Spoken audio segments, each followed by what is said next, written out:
Hello everyone, it's me, your average bonehead, Jay.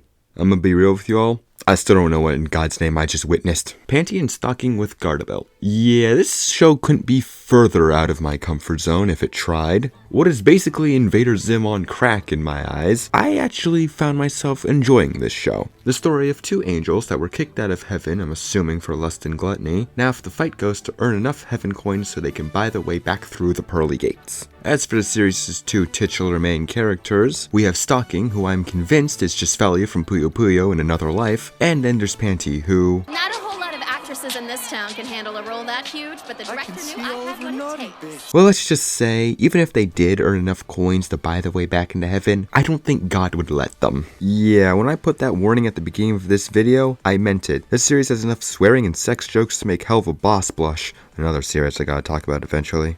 So, of the few episodes I've seen so far, I feel like the one I'm safe enough to talk about and get the least disowned by my family would be the Turmoil of the Beehive.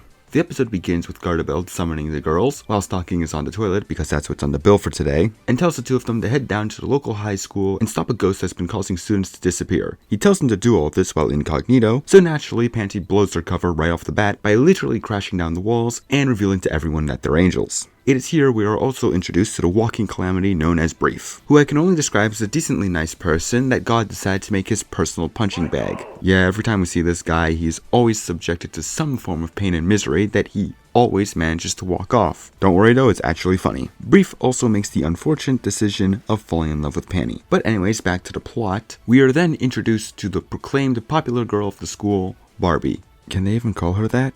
A one-sided rivalry between Barbie and Panty Stocking begins, and I say one-sided because the two waste no time or energy taking away all the attention from Barbie, all making sure Brief gets hurt in the background. But this gets to the point that when the other guys in the school are saying Panty and Stocking are better, they start mysteriously disappearing. Yeah, guess who the ghost is. Panty and Stocking, however, seem to be paying no mind to this until Brief reminds them why they're even there in the first place. Yeah, it seems like they actually forgot. And later that night, the three go ghost hunting. Until, you guessed it, it's revealed that Barbie was the ghost the whole time. She reveals herself to be a queen bee. I'm terrified beyond the capacity for rational thought! Could this have been any more predictable?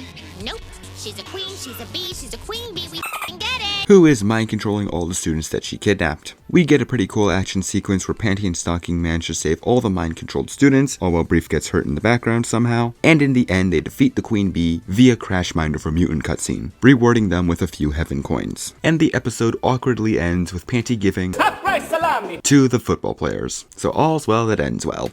Panty Stocking with Garterbelt is actually a funny show in my eyes. As you could tell, it's definitely not for everyone, but I think if you've passed the age rating of not a kid, I can kind of recommend giving it a look-see. Just don't watch it when other people are around. It gets really awkward. Now, I'm your average bonehead Jay, and I wish you all good night.